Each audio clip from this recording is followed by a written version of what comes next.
السلام عليكم ورحمة الله وبركاته. ازيكم يا امارات؟ عاملين ايه؟ اللهم صل وسلم وبارك على سيدنا محمد. بصوا بقى، عندنا هنعمل النهارده بطاطا بمكون كده خطير، هيخلي برضو طعمها تحفة تحفة جميلة قوي. هي نفس طريقة البطاطا الصينية، بس فيها اللي بتتعمل في الصينية، بس فيها حاجة كده. اول حاجة هنسلق البطاطا بتاعتنا ونهرسها كويس جدا وهي سخنة، ما تسيبهاش لما تبرد. اوكي، زي ما انتوا شايفين كده اهرسيها كويس جدا جدا، عايزاها ناعمة ناعمة جدا جدا. لحد لما تبقى سوفت خالص معاكي. اوكي، عندنا هنجيب بقى الهاند بلندر بتاعنا او الخلاط ايا كان، يعني اللي انت عايزة تستعمليه مفيش اي مشكلة خالص. عندنا كوباية لبن. البطاطا دي هتعجبكم قوي. ودي ده معلقتين قشطة، لو عندك تمام، ما عندكيش ما فيش اي مشكلة، بس انا بحب ايه ازودها كده، بتخلي الطعم احلى. نص كوباية سكر. وعندنا بيضة. طالما طبعا قلنا بيضة يبقى لازم يبقى فيه فانيليا. اوكي، كيس فانيليا صغير، هي بيضة واحدة اصلا. نجيب بقى الهاند بلندر بتاعنا. عندنا كمان هنحط كمان معلقتين آه سمنة بلدي. عايزة تزودي التاني مفيش مشكلة، 3 مثلا يعني مش مشكلة يعني، بس هما معلقتين كفاية يعني. عندنا بقى المكون بتاعنا التحفة، هيخليها برضو أطعم بكتير كمان. كيس كريم كراميل. كيس واحد، بس برضو هيفرق في الطعم جامد قوي يعني، جربوه هيعجبكم قوي. نعمل ايه بقى؟ هنخلطهم كويس جدا جدا جدا، سواء بالهاند بلندر بتاعنا سواء في الخلاط. اهم حاجة ان احنا نضربهم كويس جدا. اوكي، انا بقى هعمل كمان هعمل ايه. انا طبعا هرست البطاطا بتاعتي كويس قوي. بس انا بقى ايه، وانا بضيف كمان الحاجات السايله بتاعتي، انا هعمل تاني بالهاند بلندر، علشان انا عايزه اخليها سوفت خالص، ما فيهاش اي حاجه خالص، ما فيهاش اي تكتلات خالص، عايزه اخليها ناعمه قوي قوي قوي. اه، زي ما انتوا شايفين، بصوا انا ضربتهم كويس جدا.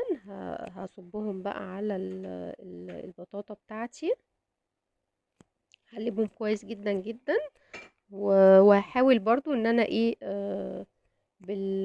بالهاند بلندر كده هقلبهم شوية كمان، هضربهم شوية كمان بالهاند بلندر علشان تبقى انعم يعني. طبعا انا عندي جبت صينية دهنتها سمنة، معلقة سمنة حلوة كده محترمة.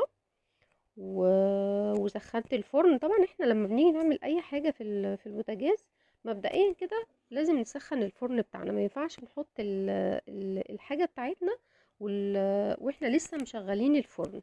لا، الحركه بتاعه تسخين الفرن الاول ديت دي مهمه قوي على فكره، بتفرق في تسويه الحاجه بتاعتنا. بصوا زي ما انتم شايفين كده، انا بعملها كمان بالهاند بلندر. هي مبدئيا اصلا هي مش ما فيهاش اي حاجه خالص عايزه تستوي، غير طبعا البيضه، فهي مش هتاخد وقت معانا. يعني هي حوالي بتاع تلت ساعه بس كده، علشان نتاكد بس ان البيضه تمام معانا. لو ما وشها ما احمرش، احنا طبعا بنشغل الفرن من تحت على درجه حراره 200. لو وشها ما احمرش بعد التلت ساعه، احنا كده تمام، اتاكدنا خلاص ان البيضه استوت تمام.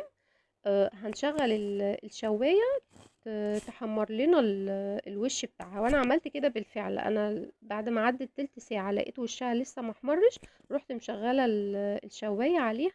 راحت مدياها بس وش وخلاص على كده، لان هي كده كده البطاطا مستوية، هي مش ما فيهاش اي حاجة، هي بس احنا عشان تاخد لون والمكونات كلها تندمج في قلب بعضيها، والبيضة بتاعتنا كمان ايه تستوي، لان احنا حاطين فيها بيض.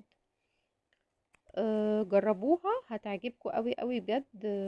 جميلة وشكل جديد للبطاطا، ويا سلام بقى مع كوباية شاي بلبن. بصوا انا بعمل ايه، انا بحب اجيب الفرشة كده وادهنها سمنة بلدي بعد ما تخرج، اول ما تخرج من الفرن. بصوا بقى، مش عايزة اقول لكم ريحتها كانت قلبة الدنيا يعني، ما كانش ما حدش صبر عليها بصراحة يعني، ما شاء الله. هي طعمها بيبقى حلو قوي. و... وكمان ريحتها بتبقى تحفة، بتبقى قلبة الدنيا بجد يعني. جربوها هتعجبكم قوي قوي. هي طبعا انا اول لما حبيت اقطعها في اول لما طلعتها طبعا بتبقى سايحة خالص، بس مجرد إن لما بتهدى بتجمد وبتمسك نفسها، تعرفي ايه تقطعيها خرط كده. بس انا كنت حابة ايه الحق اوريها لكم، لان ما كانش حد صابر عليها الصراحة. فبصوا هي تحس ان هي سايحة خالص، بس هي اول لما هتبرد هتجمد معاكم وهتتقطع قطع كده ايه سليمة. جربوها هتعجبكم قوي قوي قوي. بألف هنا وشفا. وتغيير يعني نوع تاني من انواع البطاطا، بدل ما ناكلها كده، او نوع من انواع التغيير يعني. بس هي ان شاء الله هتعجبكم قوي يعني.